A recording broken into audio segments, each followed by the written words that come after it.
Good morning from Pollock Shields. I'm once again in the cage. I was going to dance in the new spot over there, but they're doing some garden work, and so I thought I didn't want to get all up in their faces. Look at me dance, look at me dance. So I was like, I'll just put myself back in the cage. That's where I belong. And unfortunately, just a short dance today because I'm actually babysitting for wee Otis again today, and I need to shoot. But had a great day at Gray's School of Art yesterday after my outburst yesterday. It's a bit ironic I've been asked to speak about my practice, which is seen as being so inspirational. People love it. I love it.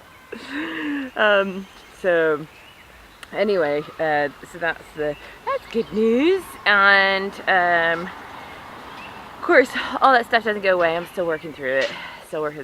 So, but there's an answer somewhere, and I'm a very positive person, so I'm sure something will happen. And what else? I was thinking to myself, because my internet's not working again, and I was twittering it this morning, how lovely, I had this kind of fantasy of unplugging, which is kind of like happening for me. Maybe I'm manifesting this. So I thought, gosh, how lovely to be without any of the electronics. And we're so dependent upon them,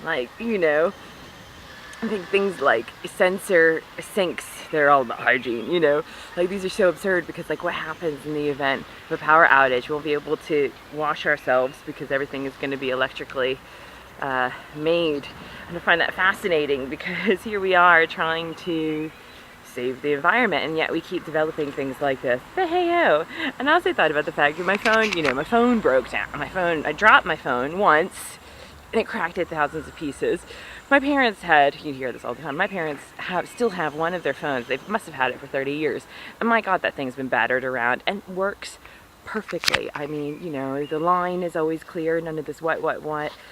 And of course they were designed to last. And nothing that we make today is designed to last because it's all, bye. And as much as we talk about it, our practices. And they tied me into a 2-year contract with this phone and gave me a phone that was really fragile. And they developed a phone that's really fragile. I mean, granted, I chose that phone, but I think there's a bit of absurdity about it. And of course, there's a whole industry built around that too, because then it's like calling the call center to report the thing, and then I have to call the insurance people, and there's loads of paperwork, and they need to assess it, and then I need to send the thing through the post. And so there's this whole world around this piece of technology that's made purposely really fragile way that kind of gets me all involved in this whirlwind of stuff, and I'm kind of like, oh, for crying out loud, I'd rather be dancing. So it's fascinating. Sometimes if you actually step back and you look at yourself from a sociological as well, but anthropological standpoint, and you see how crazy we are. So anyway, I need to shoot because I can't be late. Have a great day, and I'm going to try and dance in the Broomalaw tomorrow if the weather's reasonable enough, because then I can dance and go to babysit, and hopefully that will happen. But if not, I'll be back in the cage, and I'll be back to my normal schedule on Monday. Bye.